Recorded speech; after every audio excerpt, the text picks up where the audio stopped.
Bangkok भागने वाले थे। आनंद मोहन बैंकॉक भागने वाले थे। बैंकॉक भागने वाले थे। हाँ। और इसी वजह से हाँ। सुप्रीम कोर्ट ने उनका पासपोर्ट को भी कहा है कि जब्त कर लिया जाए। हाँ। और सुप्रीम कोर्ट ने इतना ही तक नहीं कहा है। हाँ। ये बहुत सेंसेशनल मामला है। हाँ। और अंतिम सुनवाई हम लोग करेंगे 27 तारीख को फरवरी में। हाँ। बिहार सरकार ने एक साजिश के तहत षड्यंत्र करके एक ऐसा कानून बनवा दिया और उस कानून का भी देखिए कि पूर्व के प्रभाव से लागू कर दिया।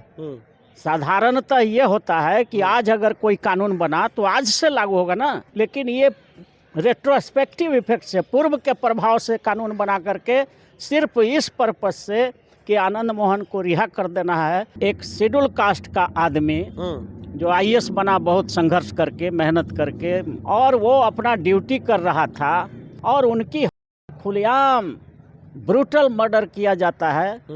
और उसमें जब साक्ष्य के आधार पर उनको सजा दी जाती है आनंद मोहन जी को, तो नेचुरल है कि उनको सजा काटना चाहिए। जब जेल मैनुअल में चेंज किया गया बिहार सरकार के द्वारा और सुप्रीम कोर्ट का जो अभी आदेश आया है, तो बिहार सरकार पे भी कुछ हो सकता है। बिल्कुल, आपको पता होना चाहिए कि एक बार लोहार जाति को बिहार सरकार ने शेड्यूल ट्राइब में शामिल कर दिया था। तो सुप्रीम कोर्ट ने जब सुनवाई में इस गलती को पकड़ा तो 5 लाख रुपया बिहार सरकार पर फाइन हुआ था। अच्छा, जुर्माना हुआ था और जमा करना पड़ा। दलित समाज के आईएएस जी कृष्णैया हत्याकांड में पिछले 17 साल से जेल में थे आनंद मोहन। उसके बाद जिस तरह से उनको निकाला गया और जेल मैनुअल में चेंज भी किया गया नीतीश कुमार के द्वारा, जो बिहार सरकार थी उस वक्त, लेकिन जब ये मामला सुप्रीम कोर्ट में गया तब सुप्रीम कोर्ट ने फटकार लगाया और साफ कर दिया कि आनंद मोहन की जो पासपोर्ट है उसकी जब्त होना चाहिए और उसके बाद लगातार हर 15 दिन के बाद उनको थाना आना होगा। हमारे साथ बात करने के लिए इस वक्त पटना हाईकोर्ट के एडवोकेट अरुण कुशवाहा है। सर, क्या मामला है? देखिए, भारत का संविधान आर्टिकल 14 और 15 कहता है कि देश का प्रत्येक नागरिक, चाहे वो गरीब हो अमीर हो, सब कानून के समक्ष बराबर है।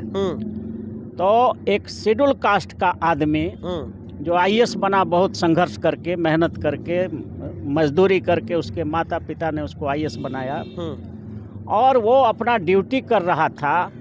और उस शेड्यूल कास्ट के जो सबसे गरीबतम तबका है भारत में, जो शेड्यूल कास्ट है, और उस समाज का एक आईएएस कृष्णैया साहब थे और उनकी खुलेआम ब्रूटल मर्डर किया जाता है। और उसमें जब साक्ष्य के आधार पर उनको सजा दी जाती है आनंद मोहन जी को, तो नेचुरल है कि उनको सजा काटना चाहिए। अच्छा। और आजीवन कारावास का मतलब होता है आजीवन कारावास जब तक उनकी मौत नहीं होती है। तो ये आजीवन कारावास का मतलब अब कर दिया गया है। पहले तो 20 साल था और छूट वगैरह दे करके वो 14 साल पर छूट जाते थे। लेकिन ये था कि किसी बहुत बड़े अफसर की, आईएएस की, आईपीएस की, या किसी जो पब्लिक सर्वेंट है उसकी अगर हत्या किया जाए तो वैसे केस में रिमिशन और छूट नहीं मिलता है। इसलिए छूट नहीं मिलता है कि वो कोई कारगिल युद्ध लड़ करके तो आए नहीं हैं कि उनको छूट दे दिया जाए। इसलिए उनको रिमिशन नहीं मिलता तो वो कम से कम जो है 20 साल सजा काटते या आजीवन मृत्यु तक भी जेल में रह सकते थे। लेकिन इसी बीच बिहार सरकार ने एक साजिश के तहत षड्यंत्र करके एक ऐसा कानून बनवा दिया कि, और उस कानून का भी देखिए कि पूर्व के प्रभाव से लागू कर दिया। साधारणतः ये होता है कि आज अगर कोई कानून बना तो आज से लागू होगा ना, आज जो होगी उस पर वो कानून लगेगा। लेकिन ये रेट्रोस्पेक्टिव इफेक्ट से पूर्व के प्रभाव से कानून बना करके सिर्फ इस पर्पज से कि आनंद मोहन को रिहा कर देना है और उसको निरस्त कर दिया, जिसमें रिमिशन का लगा दिया कि छूट नहीं मिलेगा, उस सेक्शन को हटा दिया इन्होंने और इनको रिमिशन का लाभ देकर के 14 साल पर छोड़ दिया।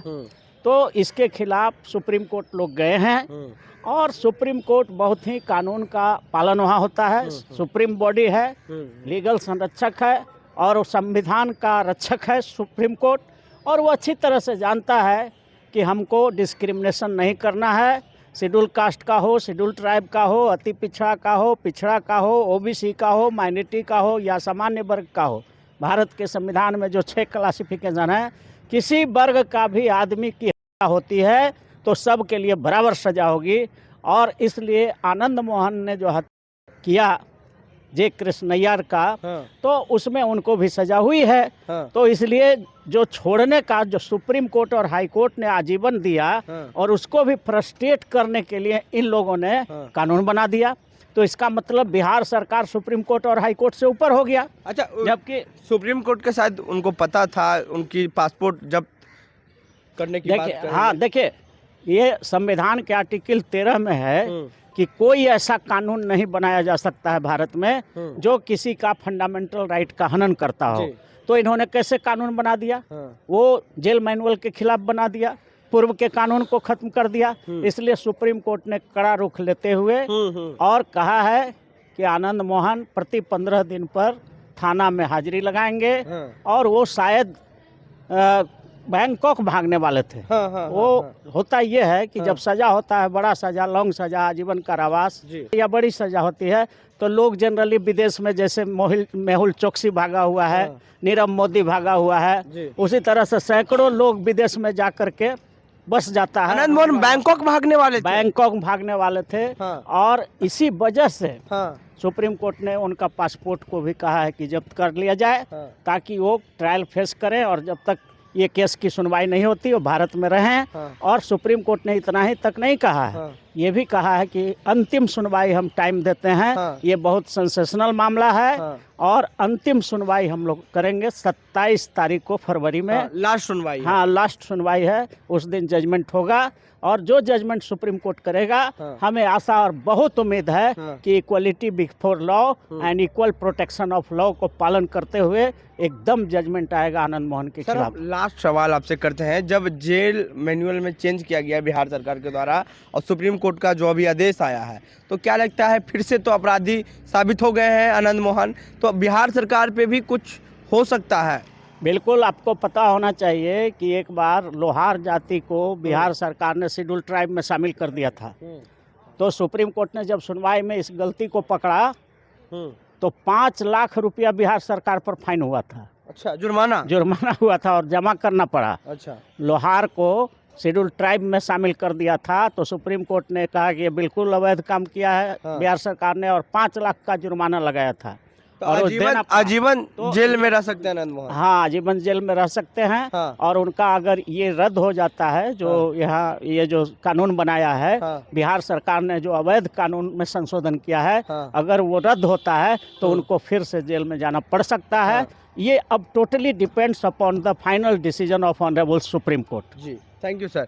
तो आप उस मूवी का जो डायलॉग है वो याद कीजिए, सिंघम में जयकांत सिकरे अपराधी रहते हैं और अजय देवगन दरोगा रहते हैं। लेकिन सेम मामला है, उस वक्त भी जब जयकांत सिकरे को किसी एक मतलब पुलिस के द्वारा भेजा गया कि उनको थाना आना होगा, तब वो नहीं आ रहे थे। फिर जब अजय देवगन गए खुद दरोगा जी, तब लगातार आने लगे। तो उसी तरह आनंद मोहन को भी अब हर 15 दिन में थाना का चक्कर लगाना होगा। और जो बिहार सरकार के द्वारा जेल मैनुअल में चेंज किया गया वो कानून अगर रद्द होती है तो आनंद मोहन फिर से जेल जा सकते हैं। बहरहाल आनंद मोहन की जो पासपोर्ट है वो सुप्रीम कोर्ट के द्वारा आदेश हुआ है कि उसको जब्त कर लिया जाए। और बैंकॉक भागने वाले थे आनंद मोहन।